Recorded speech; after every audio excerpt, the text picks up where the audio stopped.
Hello friends, आपका स्वागत है आपके यूट्यूब चैनल मिशन 0.2 में। फ्रेंड्स, मैं इस वीडियो में आप लोगों को डिस्कशन कराने वाला हूँ जो खान सर एप्लीकेशन पे जो पढ़ाते हैं बिहार दरोगा के लिए, उसी का नोट्स है। ठीक है, तो देखिएगा फ्रेंड्स, गुप्तकाल 11 नंबर चैप्टर है। ठीक है,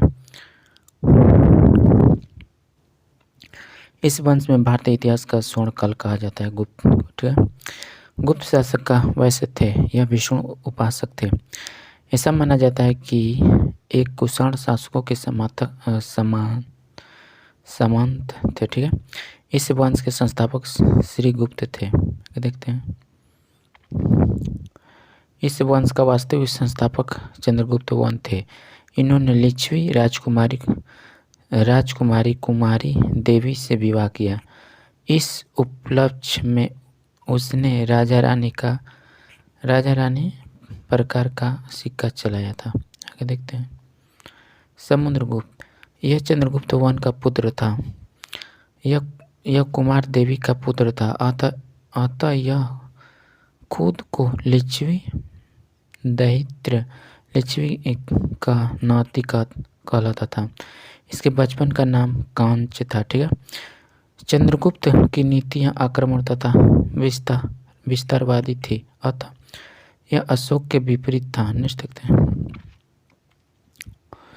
इसने आर्यवंत उत्तर भारत के राजाओं को जीतकर अपने साम्राज्य में मिला लिया, जबकि दक्षिण भारत के 12 राज्यों को पराजित कर दिया और उससे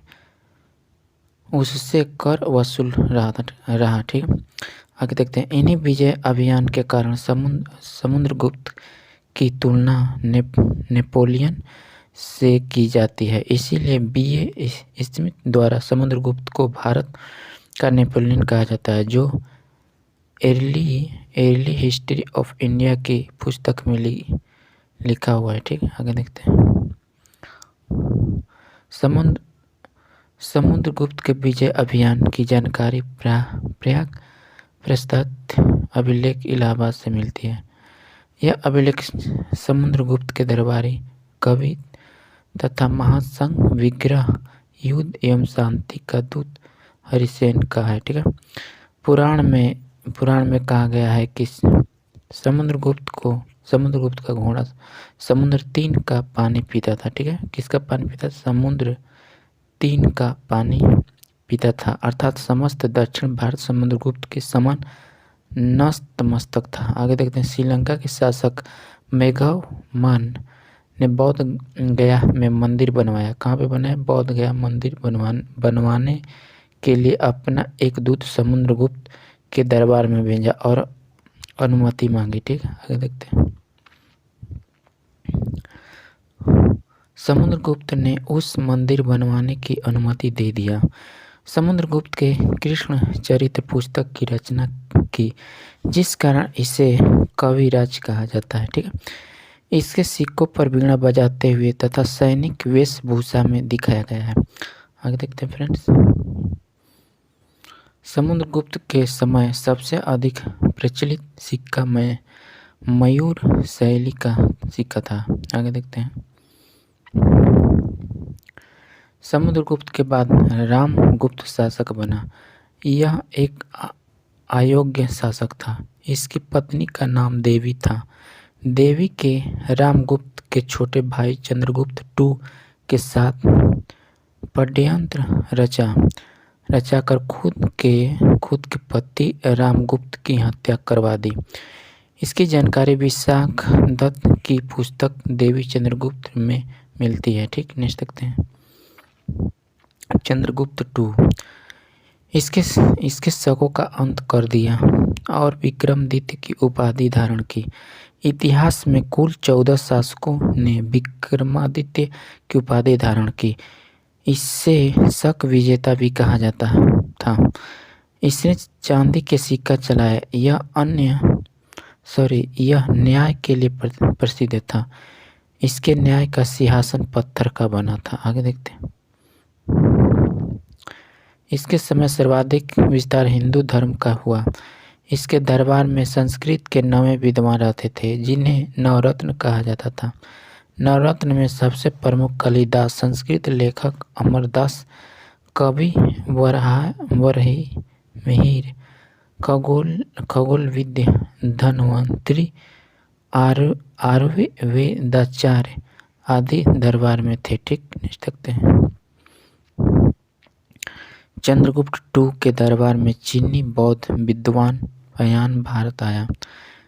इसने अपनी यात्रा विवरण को क्यों की है? तो चंद्रगुप्त द्वितीय के बाद अगला शासक कुमारगुप्त बना। इसने महायान शाखा के शिक्षा के लिए नालंदा विश्वविद्यालय बनवाया। ठीक है, इसे महायान शाखा का ऑक्सफोर्ड कहा जाता है। विश्व का पहला विश्वविद्यालय तक्षशिला विश्वविद्यालय था। इसकी स्थापना राजा तक्ष ने करवाई थी। यह वर्तमान पाकिस्तान में रावलपिंडी जिला में स्थित है। कहाँ पे है? पाकिस्तान में। ठीक है, विश्व का पहला छात्रावास की सुविधा देने वाला विश्वविद्यालय नालंदा विश्वविद्यालय है। ठीक है, छात्रावास का सुविधा देने वाला कौन है? नालंदा विश्वविद्यालय। 1198 ईस्वी में ऐबक का सेनापति बख्तियार खिलजी ने नालंदा विश्वविद्यालय को ध्वस्त करवा दिया था। ठीक है, आगे देखते हैं। कुमारगुप्त के बाद अगला शासक स्कंदगुप्त बना। स्कंदगुप्त ने सुदर्शन झील का पुनर्निर्माण करवाया। इसकी अलग से एक जूनागढ़ अभिलेख मिला है, जिससे यह जानकारी मिलती है कि समुद्रगुप्त ने हुंडों के आक्रमण को असफल कर दिया। इसके बाद गुप्त वंश में बहुत छोटे शासक हुए।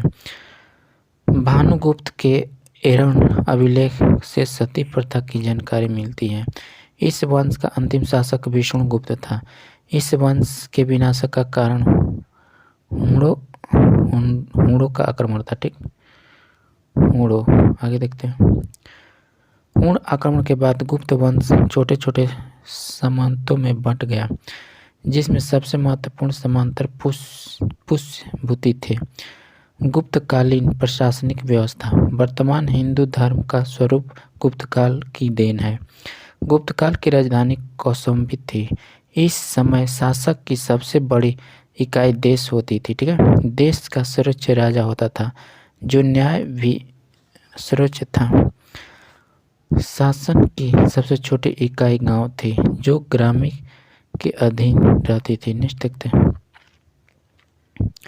इस समय गणित तथा ज्योतिष का सर्वाधिक विकास हुआ। अजंता की गुफा का निर्माण गुप्त काल में हुआ। महाराष्ट्र के इन गुफाओं की संख्या 29 है। 16, 17 तथा 19 नंबर की गुफाएं गुप्त काल की हैं। अजंता की गुफा बौद्ध, जैन तथा हिंदू तीनों के लिए प्रसिद्ध है। गुप्त काल में ही मध्य प्रदेश में बाघ की गुफा बनाई गई है। क्या बनाई? बाघ की गुफा। आगे देखते हैं। गुप्त काल में ही अफगानिस्तान में बमियान में स्थित पर्वतों को काटकर महात्मा बुद्ध की विश्व की सबसे ऊंची प्रतिमा बनाई गई है। कहाँ पे? तो आपको विश्व की सबसे ऊंची प्रतिमा अफगानिस्तान के बमियान में स्थित पर्वत को काटकर, ठीक है, नहीं, किंतु अफगानिस्तान के तालिबान आतंकवादियों ने इसे बम से उड़ा दिया। ठीक है, आगे देखते हैं फ्रेंड्स। सुदर्शन झील। पहले चंद्रगुप्त मौर्य इसका निर्माण राज्यपाल हो जाएंगे पुष्यमित्र वैश्य। ठीक है, अशोक का हो जाएगा जीर्णोद्वार और हो जाएगा राज्यपाल तुषास्प। ठीक है, तुषास्प। रुद्रदामन हो जाएगा आपको जीर्णोद्वार, आपको सुविशाख हो जाएगा। स्कंदगुप्त हो जाएगा जीर्णोद्वार पर्णदत्त। नेक्स्ट देखते हैं फ्रेंड्स। पुष्यभूति वंश, वर्धन वंश। इस वंश के संस्थापक पुष्यभूति वर्धन थे, जो गुप्त काल में एक समांतर थे। इस वंश का सबसे शक्तिशाली शासक प्रभाकर वर्धन थे। नेक्स्ट देखते हैं। प्रभाकर वर्धन के 3 संतान थे। आगे देखते हैं। राजवर्धन, हर्षवर्धन एवं 3 राजश्री। ठीक है, राजश्री का विवाह कन्नौज के राजा गृहवर्मन से हुआ। मालवा के शासक देवगुप्त ने गृहवर्मन की हत्या कर दी और राजश्री की हत्या करने का भी प्रयास किया। किंतु राजश्री जंगल में भाग गई। आगे देखते हैं, राजवर्धन ने देवगुप्त की हत्या कर दी। गौड़ बंगाल संशासक के राजवर्धन की हत्या कर दिया। साथ ही इसने बोधि वृक्ष को भी कटवा दिया था। ठीक है, वर्तमान में बोधि वृक्ष छठी पीढ़ी की है। शशंक सौ धर्म का अनुयायी था। हर्षवर्धन के शशंक की हत्या कर दी। हर्षवर्धन के सामने दो चुनौती थी। ठीक है, कौन कौन? तो राजश्री का पता लगाना तथा साम्राज्य को संभालना। ठीक है, हर्षवर्धन ने दिवाकर नामक बौद्ध भिक्षु के सहयोग से राजश्री का पता लगाया। किससे? तो हर्षवर्धन ने बौद्ध भिक्षु के सहयोग से, ठीक है, राजश्री का पता लगाया। हर्षवर्धन ने अपनी राजधानी कन्नौज को बनाया और अपने साम्राज्य को संभालने लगा। नेक्स्ट देखते हैं, हर्षवर्धन ने कभी भी स्वयं को कन्नौज को राजा साबित नहीं किया, बल्कि राजश्री का संरक्षण बनाकर शासन किया। हर्षवर्धन सहित प्रेमी था। इसने 3 पुस्तक की रचना की। कौन कौन? नागानंद, रत्नावली, प्रियदर्शिका। हर्षवर्धन के दरबारी कवि वर्णभट्ट थे। नेक्स्ट देखते हैं, इन्हें 2 पुस्तकों की रचना की। कादम्बरी, हर्षचरित्र। हर्षचरित्र को शीलादित्य कहा जाता था। हर्षवर्धन को भारत का अंतिम हिंदू सम्राट माना जाता है। इसके काल में चोर तथा डाकुओं का बोलबाला था। इस समय मथुरा सूती वस्त्र का प्रमुख केंद्र था। ठीक है, इसके समय चीनी यात्री हेनसांग भारत की यात्रा किया। 629 ईस्वी में जब हेनसांग भारत आया था, तब नालंदा विश्वविद्यालय के कुलपति शीलभद्र थे। नेक्स्ट देखते हैं, हेनसांग को यात्रियों का राजकुमार, नीति का पंडित तथा शाक्य मुनि कहा जाता है। सीयू की रचना हेनसांग द्वारा किया गया था। इन्होंने नालंदा विश्वविद्यालय में अध्ययन तथा अध्यापन का कार्य किया। नालंदा विश्वविद्यालय के लिए 100 गांवों का आर्य हर्षवर्धन ने दान के रूप में दिया। नेक्स्ट देखते हैं, हेनसेंग की विद्वता को देखकर हर्षवर्धन ने 5 प्रत्येक वर्ष पर प्रयाग में होने वाले महामोक्ष परिषद का अध्यक्ष हेनसांग को बना दिया, जिस कारण ब्राह्मणों ने हर्षवर्धन का विरोध किया। कुंभ मेला का प्रारंभ हर्षवर्धन के द्वारा ही माना जाता है। हर्षवर्धन हिंदू तथा किंतु वह बौद्ध धर्म को महायान शाखा से प्रभावित था। हर्षवर्धन के समय उत्तर भारत में सबसे महत्वपूर्ण शहर कन्नौज था। ठीक, नेक्स्ट देखते हैं, इनके समय कन्नौज में बहुत बड़े बौद्ध सम्मेलन का आयोजन किया गया। इसे 5वीं बौद्ध संगीति भी कहते हैं। हर्षवर्धन समस्त उत्तर भारत को जीत लिया तथा किंतु कश्मीर को अपने क्षेत्र में नहीं मिला पाया। आगे देखते हैं फ्रेंड्स, हर्षवर्धन ने दक्षिण भारत का अभियान प्रारंभ किया, किंतु नर्मदा नदी के तट पर दक्षिण भारत का चालुक्य शासक पुलकेशिन द्वितीय ने इसे पराजित कर दिया। इसकी जानकारी पुलकेशिन द्वितीय का कर्नाटक में स्थित ऐहोल अभिलेख से मिलती है। 647 ईस्वी में हर्षवर्धन की मृत्यु हो गई।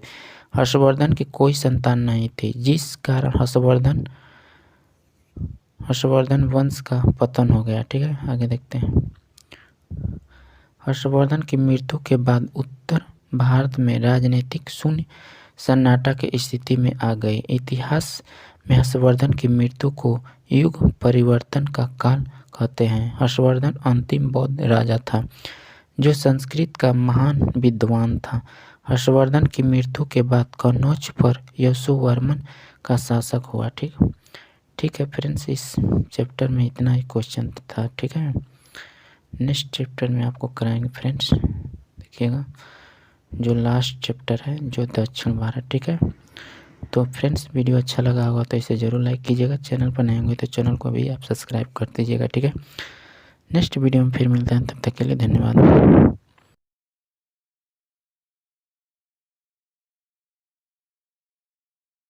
डिस्कशन कराने वाला हूँ जो हिस्ट्री का, ठीक है, जो दक्षिण भारत जो चैप्टर नंबर 12 है, ठीक है। तो देखिएगा फ्रेंड्स, जो खान सर एप्लीकेशन पे पढ़ाते हैं उसी का नोट्स है, ठीक है, जो स्पेशल बिहार दरोगा के।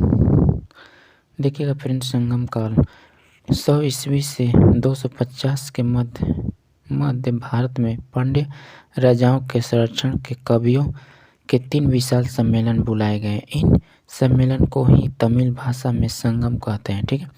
इन्हीं कवियों के द्वारा सभा में कई तमिल साहित्य की रचना की गई। इन्हीं तमिल साहित्य को संगम साहित्य भी कहा जाता है, ठीक है। आगे देखते हैं। इतिहास में 3 संगमों का वर्णन मिलता है। प्रथम संगम यह दक्षिण मदुरै में आयोजित हुआ था। इसकी अध्यक्षता अगस्त ऋषि ने की। इस सम्मेलन में 89 राजाओं ने भाग लिया था। कितना लिया था? 89।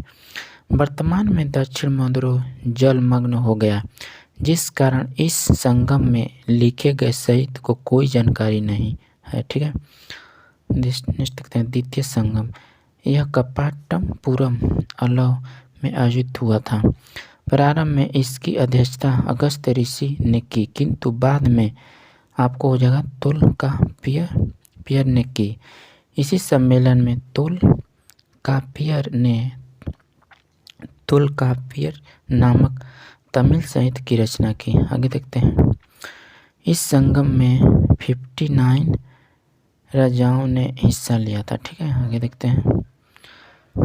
द्वितीय संगम इसकी अध्यक्षता नक्कीकर ने किया। इसमें 49 राजाओं ने हिस्सा लिया। इस संगम में लिखे गए साहित्य का भी कोई स्पष्ट नहीं मिला है, ठीक है। यह उत्तर मदुरै में आयोजित हुआ था। आगे देखते हैं फ्रेंड्स। तीनों ही सम्मेलन तमिलनाडु में किए गए हैं। अगस्त ऋषि काशी बनारस के रहने वाले थे, जो तमिलनाडु में बस गए। अगस्त ऋषि को तमिल साहित्य का जनक माना जाता है। पांड्य राजाओं के द्वारा इन संगमों को शाही संरक्षण प्रदान किया गया है, ठीक है। नेक्स्ट देखते हैं। संगम काल के राज्य कृष्ण नदी के दक्षिण में अर्थात भारत में सुदूर दक्षिण में 3 राजाओं का उदय हुआ। आगे देखते हैं। चोल हो जाएगा चेर, पांड्य हो जाएगा चोल वंश, ठीक है। इसके बारे में प्रथम जानकारी पाणिनि की रचना अष्टाध्यायी से मिलती है। इसकी प्रथम राजधानी उरईयूर थी। इसकी मुख्य राजधानी तंजौर तमिलनाडु में स्थित था। इसकी राजकीय चिन्ह बाघ था। उरईयूर सूती वस्त्र के लिए विश्व प्रसिद्ध था। ऐसा कहा जाता है कि इस समय की सूती वस्त्र सांप की केंचुली पोआ से भी पतली होती थी, ठीक है। आगे देखते हैं। चोल वंश कावेरी नदी के उपजाऊ मैदान में था, जिस कारण कहा जाता है कि जितने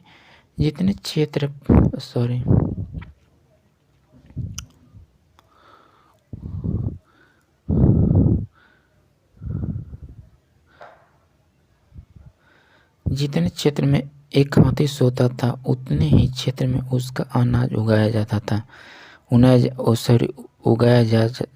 उगाया जा सकता था, ठीक है। जिससे एक वर्ष तक 7 लोगों का पेट भरा जा सकता था। इस वंश का सबसे प्रतापी शासक करिकाल था। इसने श्रीलंका को जीत लिया और वहां 12,000 द्वारा लाया और कावेरी नदी पर 160 मीटर लंबा बांध बनवाया। आगे देखते हैं। यह भारत का पहला बांध था। इसे ग्रैंड बांध कहते हैं। 8वीं सदी में पुनः चोलों का उदय हुआ। ये देखते हैं। चेर वंश ऐतरेय ब्राह्मण ग्रंथों में इसे चेरापद कहा गया है। अशोक के द्वितीय शिलालेख में इसे केरल पुत्र कहा गया है। इस क्षेत्र में केरल मालाबार में था। चेल वंश का प्रथम शासक उदयन जेरल था। इसकी राजधानी वंजी करूर थी। इसका राष्ट्रीय इसका राज्य चिन्ह था धनुष। आगे देखते हैं।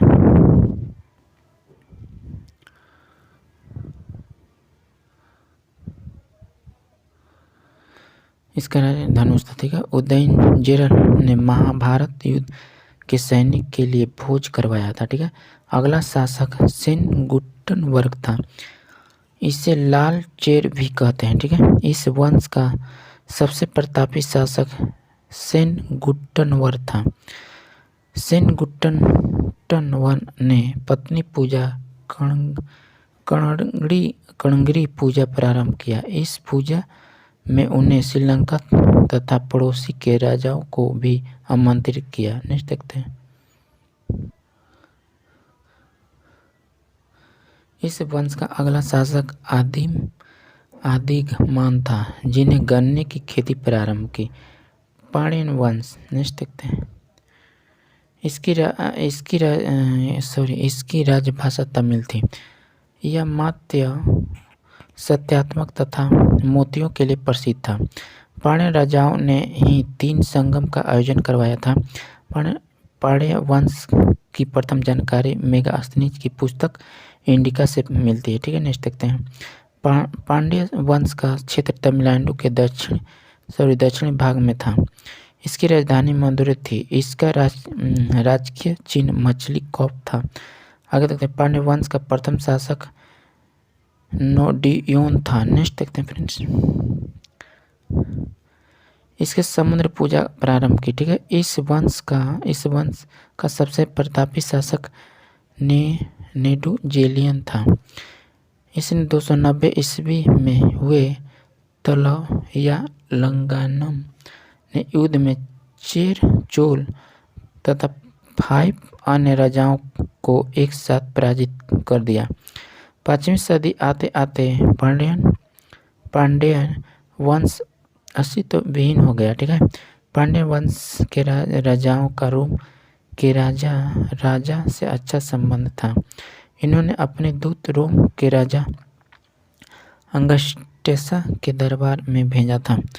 पांड्यन वंश की राजधानी मदुरै को त्योहार का शहर कहते हैं। यहाँ का मीनाक्षी मंदिर विश्व प्रसिद्ध है। नेक्स्ट देखते हैं फ्रेंड्स। चेर बंदरगाह, बंदर चेर मुजरिम्स। चोल बंदरगाह हो जाएगा पुहार तथा उरई, ठीक है। पांड्य हो जाएगा बंदरगाह आपको सालीयूर एवं कोरकाय।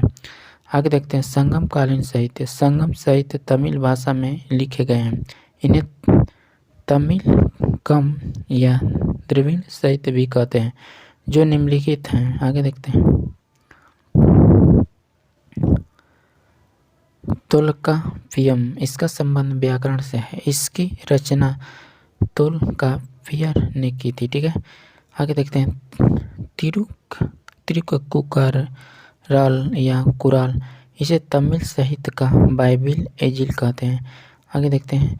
जीवक चिंतामणि, इसका संबंध जैन धर्म से है। इसकी रचना तिरुत्तुकदेवर ने की है। आगे देखते हैं। शिल्पाधिकारम, इसका संबंध जैन धर्म से है।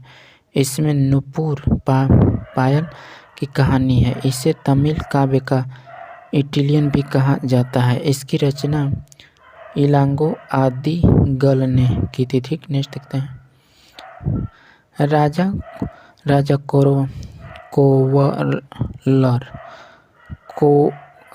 कोवलन अपनी पत्नी कनगी को छोड़कर माधवी नामक नर्तकी से प्रेम में फंस जाता है और अपने धन को लुटाने के बाद इसे पश्चाताप होता है और पत्नी के पास लौटता है और उनकी पत्नी ने कनंगी ने उसे अपना एक पायल दिया, जिसे बेचकर वे मदुरै से व्यापार प्रारंभ किया। किंतु कोवलन पर मदुरै की रानी की पायल चुराने का आरोप लगा दिया गया और उसे फांसी दे दी गई, ठीक है। आगे देखते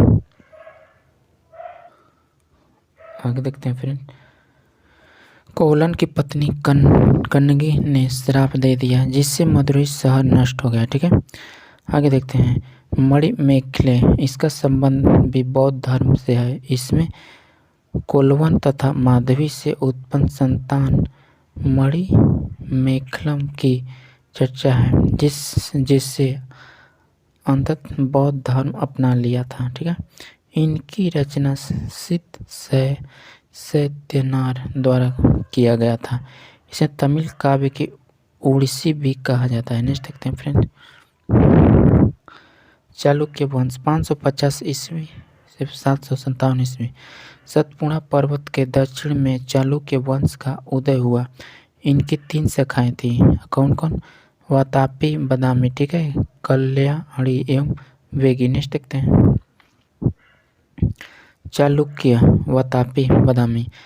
वातापी का वर्तमान नाम बादामी है। ठीक है, यह 3 चालुक्य से सबसे पश्चिम में स्थित था। इसी ने चालुक्य की नींव रखी थी। इस वंश के संस्थापक जय सिंह थे, जिसके बारे में जानकारी कौर ताम्रपत्र अभिलेख से प्राप्त होता है। इन्हें वातापी कर्नाटक को अपनी राजधानी बनाया। पुलकेशिन II इस वंश का सबसे प्रतापी और महान शासक था। नेक्स्ट देखते हैं।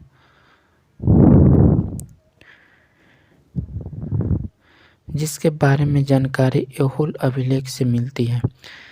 इसने नर्मदा नदी को पार करने में कन्नौज के शासक हर्षवर्धन को पराजित कर दिया।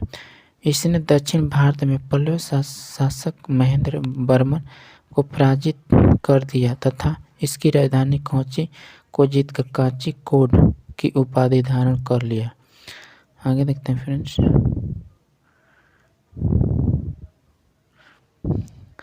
पुलकेशिन II ने दोबारा पल्लव पर आक्रमण किया, किंतु पल्लव शासक नरसिंह वर्मन ने इसे पराजित कर दिया और उसका पीछा करते हुए उसकी राजधानी वापी तक पहुंचा गया एवं वातापी जीतकर वातापीकोड की उपाधि धारण कर ली और पुलकेशिन II की हत्या कर दी। इसके अतिरिक्त इन्होंने वातापी में स्थित मल्लिकार्जुन मंदिर के दीवार पर अपना एक अभिलेख खुदवाया। पुलकेशिन II के दरबार में 641 ईस्वी में चीनी यात्री हेनसंग आया था। ठीक है, कब आया था? 641 ईस्वी में। पुलकेशिन II ने ईरान के राजा खुसरो II के दरबार में अपना एक दूत मंडल भेजा था। आगे देखते हैं। पुलकेशिन II के राजकीय कवि रवि कीर्ति था। इस वंश का अंतिम शासक कीर्तिवर्मन था। ठीक है, कीर्तिवर्मन II की हत्या दुर्ग ने कर दी और इसके स्थान पर राष्ट्रकूट वंश की स्थापना कर दी तथा चालुक्यों को अपना समांतर बना लिया। ठीक है फ्रेंड्स, आगे देखिएगा। कल्याणी का चालुक्य जो समांतर जीवन जी रहे थे, राष्ट्र का कमजोर स्थिति का फायदा उठा लिया और राष्ट्रकूट ने अंतिम शासक कर्क II की हत्या तैलप II नामक चालुक्य ने कर दी। ठीक है, कल्याण के चालुक्य का संस्थापक तैलप II था। इसकी राजधानी मानखेड़ थी। इस वंश का अगला शासक विक्रमादित्य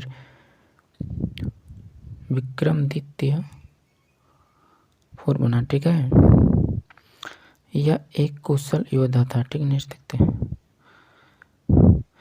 विक्रमादित्य IV ने चोल के प्रभाव को रोक दिया। यह साहित्य प्रेमी था। इसके राजकीय कवि विल्हन थे। ठीक है, इन्होंने विक्रमादेव चरित नामक पुस्तक लिखी।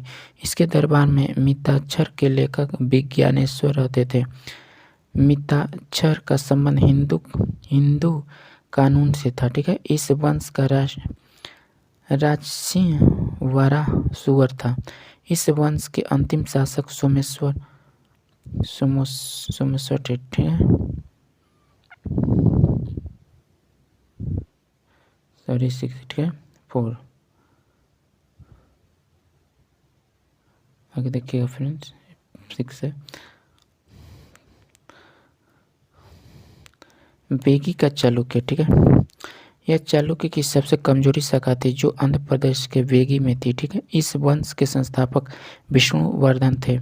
इस वंश की राजधानी वेगी आंध्र प्रदेश थी, ठीक है। इस वंश में कोई भी प्रतापी शासक नहीं हुआ था।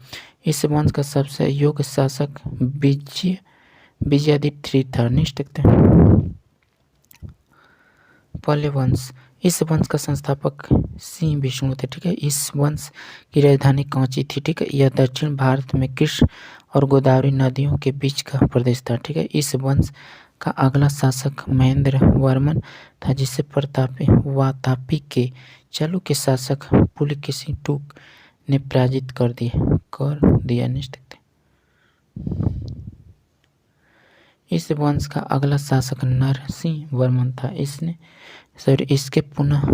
इसके समय पुनः पुलकेशिन II ने आक्रमण किया, किंतु पुलकेशिन II को नरसिंह वर्मन ने मार दिया और उसकी राजधानी वातापी को जीतकर वातापी कोंड की उपाधि धारण कर ली। इस वंश का अगला शासक नरसिंह वर्मन II था। इसके दरबार में डांडी नामक विद्वान रहते थे, जिन्होंने दास कुमार चरित नामक पुस्तक संस्कृत भाषा में लिखी। नेक्स्ट देखते हैं इस वंश का अंतिम शासक अपराजित था, जिन्हें चोल शासक आदित्यवर्मन ने पराजित कर दिया और पल्लव के स्थान पर चोल वंश का संस्थापक कर दी। ठीक है, नेक्स्ट देखते हैं। देखिएगा चोल वंश 9वीं सदी में तंजौर। चोल वंश का संस्थापक विजयालय थे। इन्होंने चोल वंश का द्वितीय संस्थापक कहते हैं। इन्हें नर केसरी की उपाधि धारण की थी। ठीक है, नेक्स्ट देखते हैं। चोल प्रारंभ में पल्लव से समांतर थे। पल्लव को ध्वज पर चोल वंश की नींव रखी गई। ठीक है, इन्होंने अपनी राजधानी तंजावुर को बनाया। ठीक है, 9वीं सदी में उभरा यह चोल वंश समकालीन चोल वंश की हिस्सा का थे। नेक्स्ट देखते हैं। इस वंश का अगला शासक आदित्यवर्मन बना। इसने पल्लव शासक अपराजित को पराजित कर दिया, जिन्हें कि पल्लव का अंत हो गया। इन्होंने कोदंडराम की उपाधि धारण किया था। ठीक है, चोल का अगला शासक परांतक वन बना। इन्हें मदुरई जीतकर मदुरई कोंड की उपाधि धारण कर ली। इनकी जानकारी उत्तर मेरु अभिलेख से मिलती है। ठीक है, आगे देखते हैं फ्रेंड्स। परांतक वन को राष्ट्रकूट शासक कृष्ण III ने तक्कोलम के युद्ध में पराजित कर दिया। चोल वंश का अगला शासक राजा राज बना। इसके मूल नाम हो जाएगा अरिमोली-वर्मन था। ठीक है, इसने श्रीलंका के ऊपरी भाग को जीतकर चोल वंश में मिला लिया और मामुंडी चोल की उपाधि धारण कर ली, किंतु इन्हें श्रीलंका का चोल साम्राज्य नहीं किया। अगला चोल शासक राजेंद्र वन बना, जो चोल वंश का सबसे प्रतापी शासक था। ठीक, नेक्स्ट देखते हैं। इसने श्रीलंका को पूरी तरह जीत लिया और वहां की राजधानी अनुरायपुर पर आक्रमण करके वहां के शासक महेंद्र V को बंदी बना लिया। ठीक है, राजेंद्र वन बंगाल के शासक महिपाल को पराजित कर दिया और गंगईकोंड की उपाधि धारण कर ली और वहां से गंगा जल को लाया। ठीक है, नेक्स्ट देखते हैं। इस शहर में उसने एक तालाब बनवाया और उसमें गंगा जल मिला दिया और इस तालाब का नाम चोल गंगम रखा। अपनी राजधानी के बगल में एक नया शहर बसाया, जिसे गंगईकोंडम चोलपुरम कहते हैं। ठीक है, आगे देखते हैं। चंद्रगुप्त वन सुमात्रा इंडोनेशिया पर आक्रमण किया और वहां के शासक शैलेंद्र को पराजित किया, जिसे राजेंद्र प्रथम अरब सागर में स्थित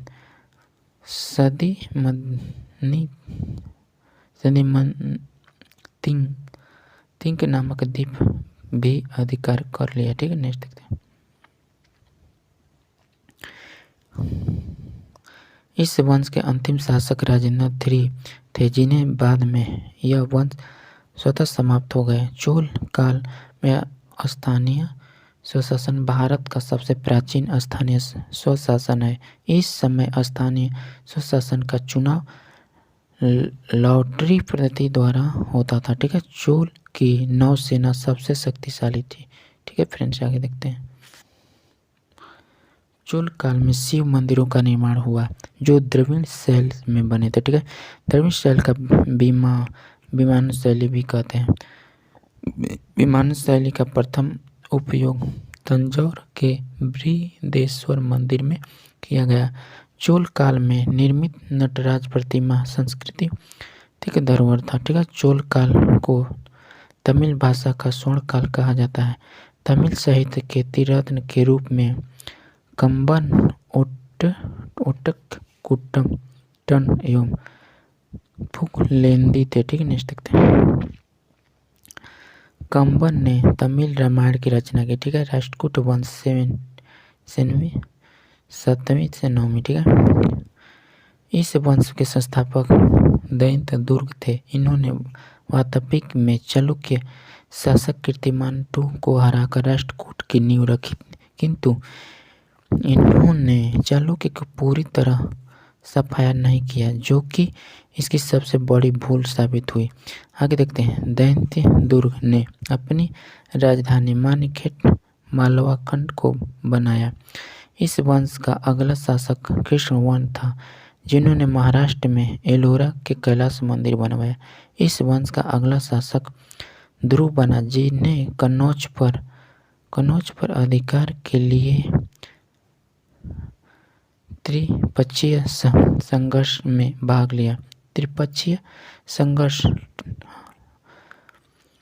100 वर्ष तक चला। इसमें सर्वाधिक जीत राष्ट्रकूटों की हुई, किंतु अंतिम विजय प्रहार की हुई। इनमें सर्वाधिक पराजय पाल शासकों की हुई। ठीक है, इस वंश का अगला शासक अमोघवर्ष बना। यह सबसे विद्वान शासक था। इन्होंने कवि मार्ग नामक पुस्तक लिखी तथा जिनसेन के प्रभाव में आकर जैन धर्म अपना लिया। ठीक है, इनके दरबार में कन्नौड़ भाषा के विद्वान कहे जाने वाले पन रत्न रहते थे। ठीक, नेक्स्ट देखते हैं।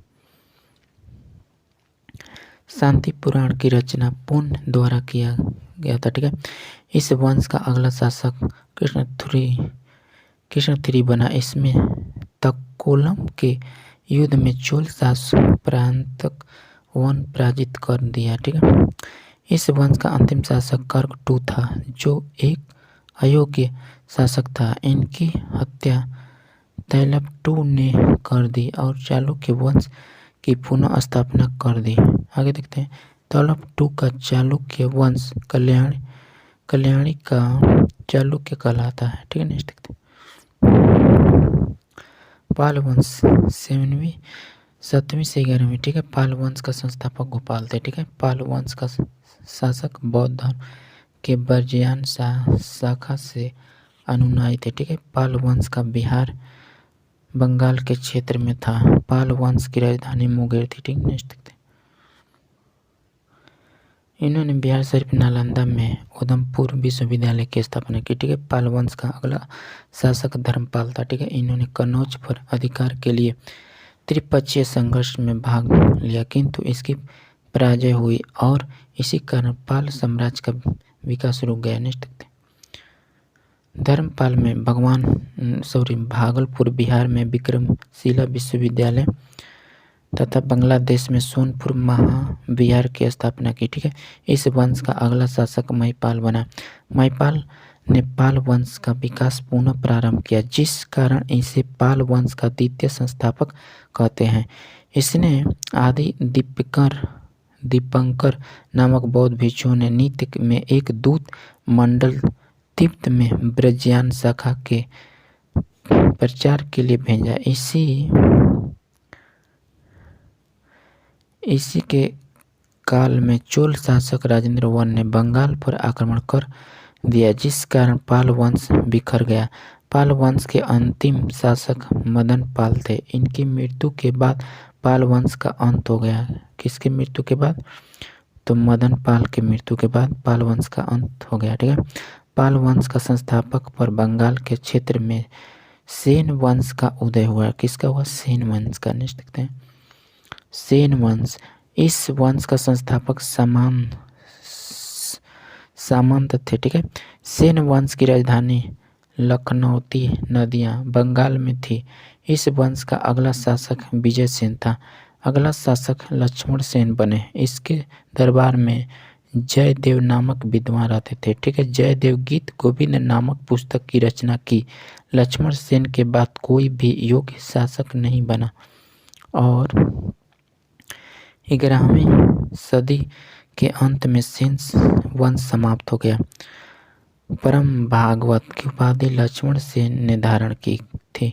लक्ष्मण सेन वंश का प्रथम शासक था जिसने अपना अभिलेख हिंदी में उत्कीर्ण करवाया था। इसने पहले अभिलेख प्राकृतिक भाषा में लिखा जाता था। ठीक, नेक्स्ट देखते हैं, गुर्जर प्रतिहार वंश। गुर्जर प्रतिहार वंश की उत्पत्ति गुजरात और दक्षिण पश्चिम राजस्थान में हुई। इस वंश का संस्थापक नागभट्ट वन थे। ठीक है। नागभट्ट वन ने मालवा के क्षेत्र में अपना अधिकार कर लिया था। नेक्स्ट देखते हैं, इस वंश का दूसरा सबसे प्रभावशाली शासक वत्स्यासराय था और इसी ने कन्नौज के लिए त्रिस्तरीय संघर्ष में भाग लिया और कन्नौज को अपना क्षेत्र में मिला लिया। नेक्स्ट देखिएगा फ्रेंड्स, इस वंश का श्रेष्ठ शासक मिहिर भोज बना जिन्हें कन्नौज को अपनी पूर्ण राजधानी बना दी। इस वंश का अंतिम शासक यशपाल बना। यशपाल के बाद यह वंश स्वयं समाप्त हो गया। ठीक है, स्वतः समाप्त हो गया। आगे देखते हैं, चंदेल वंश, जाकर भुक्त वंश। यह वंश मध्य प्रदेश के क्षेत्र में था। इसे जेजाकभुक्त वंश भी कहा जाता है। इस वंश का संस्थापक ननकुक थे। चंद्रगुप्त शासक ने मंदिर निर्माण के क्षेत्र में बेसर शैली, द्रविड़ शैली प्लस नागर शैली को जन्म दिया। आगे देखते हैं, बेसर शैली को मिस्र शैली भी कहते हैं। मगध भारत में बनने वाली अधिकांश मंदिरें बेसर शैली में बनी हैं। ठीक है। इसमें खजुराहो में विष्णु मंदिर बनवाया। इस मंदिर में खजुराहो का चतुर्भुज मंदिर भी कहते हैं। ठीक है। इस वंश का अगला शासक यशोवर्मन बना। यशोवर्मन। ठीक है। इस वंश का अगला शासक धंग था। यह शिव को मानता था। इसे खजुराहो में एक विशाल शिव मंदिर का निर्माण करवाया। ठीक है। आगे देखिएगा, इस कंदरिया महादेव के नाम से भी जाना जाता है। ठीक है। इस मंदिर में प्रांगण में नंदी बैल की मूर्ति है जो कि सबसे बड़ी नंदी बैल की प्रतिमा है। राजा धंग ने जिन्नाथ, विश्वनाथ और बैद्यनाथ मंदिर का निर्माण करा। कौन? तो राजा धंग ने। ठीक है। कौन? धंग थे। ठीक है। आगे देखिएगा, धंग ने प्रयाग में गंगा यमुना के संगम पर जल समाधि ले ली।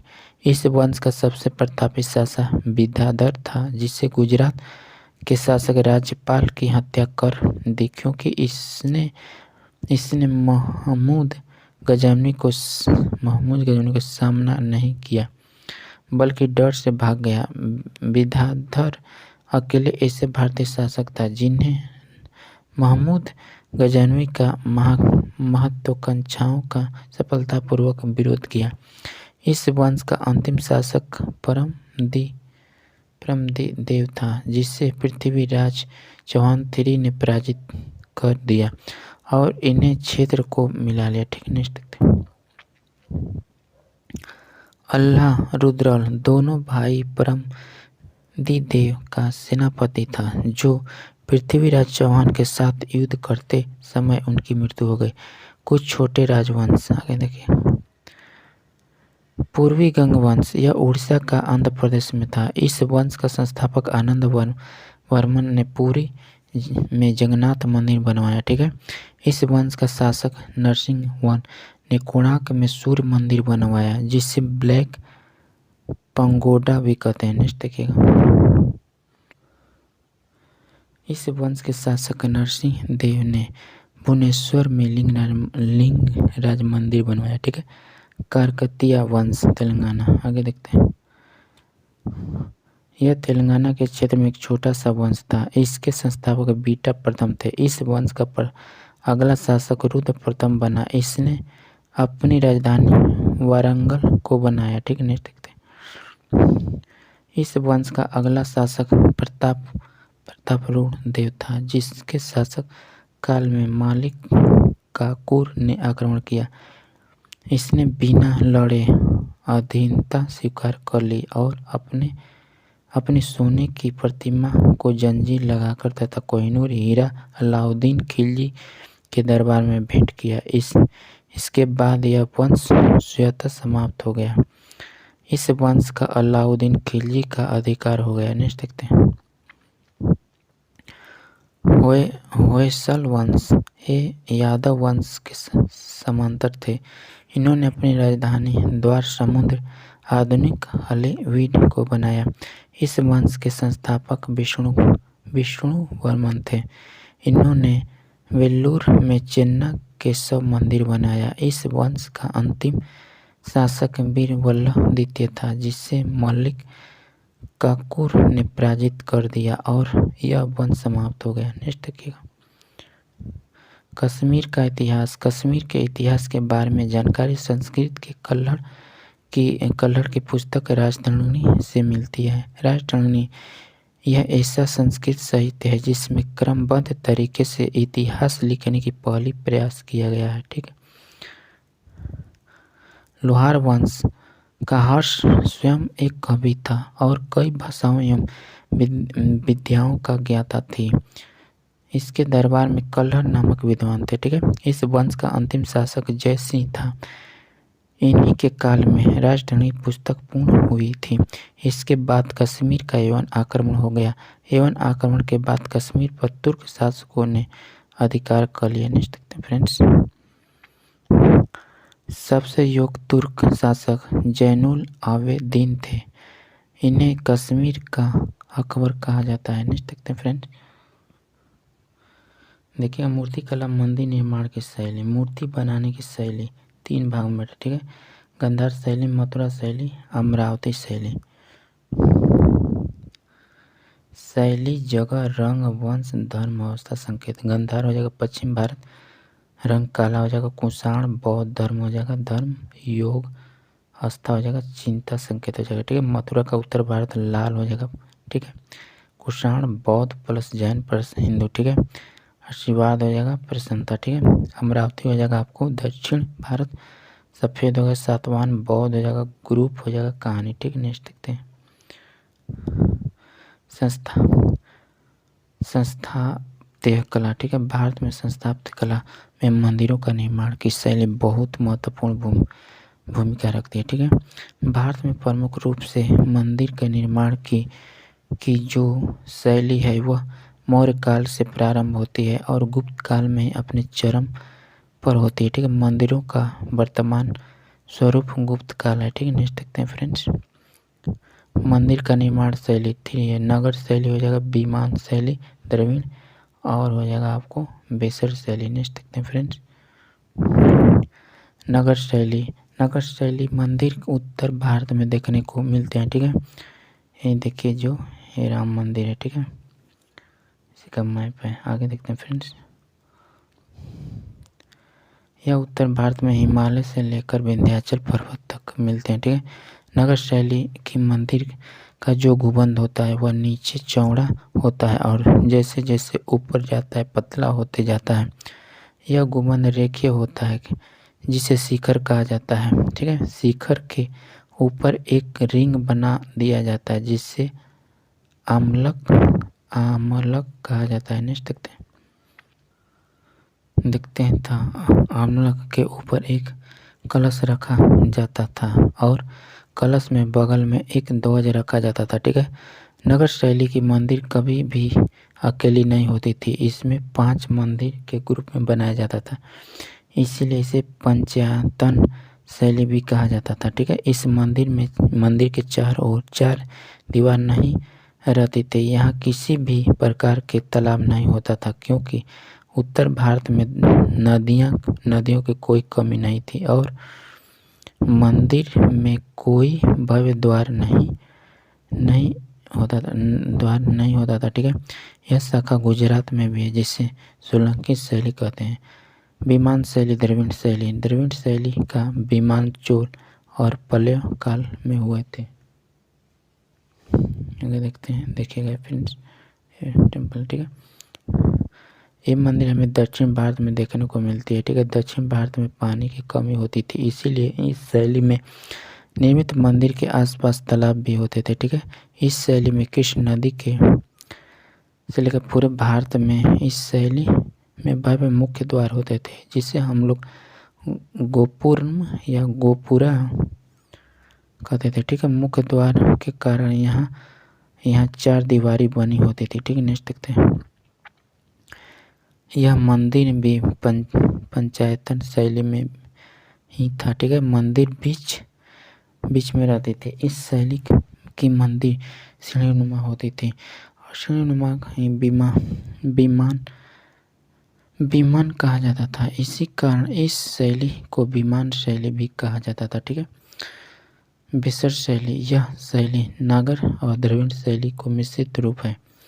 आगे देखिएगा, यही है फ्रेंड्स, देख लीजिए। ठीक है, यह शैली विंध्य से लेकर कृष्ण नदी तक मिलता है। ठीक है, इसमें खुले प्रदर्शन पथ होता था और मंडप बहुत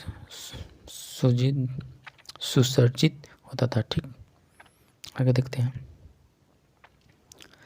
राजपूत काल, पूर्व मध्य काल, जो 800 ईस्वी से 1200 ईस्वी। ठीक है, राजपूत काल में पूर्व मध्य काल भी कहा जाता है। राजपूत वंश का उदय बारे में चंद्रबरदाई की पुस्तक पृथ्वीराज रासो ने जानकारी मिलती है। इस पुस्तक के अनुसार माउंट आबू पर हुए एक अग्निकुंड हवन से 4 वंशों का उदय हुआ जो निम्नलिखित है। ठीक है, नेक्स्ट देखिएगा। प्रतिहार हो जाएगा, परमार, चालुक्य। ठीक है, चौहान। ठीक है, प्रतिहार हो जाएगा, पीछे पड़ चुके हैं। ठीक है, नेक्स्ट देखते हैं फ्रेंड्स। परमार वंश, यह वंश मध्य प्रदेश मालवा के क्षेत्र में था। ठीक है, इस वंश के शासक उपेंद्र थे। ठीक है, इस वंश का सबसे योग्य शासक राजा भोज था। इन्होंने अपनी राजधानी धारा नगरी को बनाई जो संस्कृत का प्रमुख केंद्र था। ठीक है, इस काल में धारा नगरी में एक विशाल सरस्वती मंदिर की स्थापना की। ठीक, नेक्स्ट देखते हैं। इस काल में ज्योतिष का विकास सर्वाधिक हुआ। ठीक है, अंततः इस क्षेत्र पर दिल्ली सल्तनत का अधिकार हो गया। ठीक है, गुजरात का चालुक्य सोलंकी। ठीक है, इस वंश में गुजरात के क्षेत्र में था। ठीक है, इस संस्थापक मूल राजा थे। ठीक है, इस वंश का संस्थापक भीमवन के समांतर भीमलशाह थे। ठीक है, जिन्होंने वस्तुपाल तथा तेजपाल नामक अधिकारियों द्वारा दिलवाड़ा का जैन मंदिर बनाया। ठीक है, मदुरई गजनवी ने भीमवन के काल में ही सोमनाथ मंदिर को लूटा था। ठीक है, भीम प्रथम ने सेनानायक बिमल शाह ने माउंट आबू पर प्रसिद्ध दिलवाड़ा का जैन प्रसिद्ध निर्माण करवाया। ठीक है, नेक्स्ट देखते हैं फ्रेंड्स। ठीक है फ्रेंड्स, देखिएगा। इस वंश का प्रतापी शासक भीम II था जिन्होंने 1178 ईस्वी में मोहम्मद गौरी को हराया था। ठीक है, मोहम्मद गौरी को भारत में प्रथम पराजय थी। ठीक है, अतः इस वंश का दिल्ली सल्तनत का अधिकार हो गया। ठीक, चौहान वंश, इस वंश का उदय जंगल देश में हुआ जिस बाद में सपा दलच 1.25 लाख गांव कहा गया। ठीक है, जिन्हें राजधानी अहिच्छत्रपुर थी। इस वंश का संस्थापक वासुदेव सिंह राज थे। इस वंश का सबसे योग्य शासक अरुणो राज थे जिनके दरबार में संस्कृत विद्वान विग्रह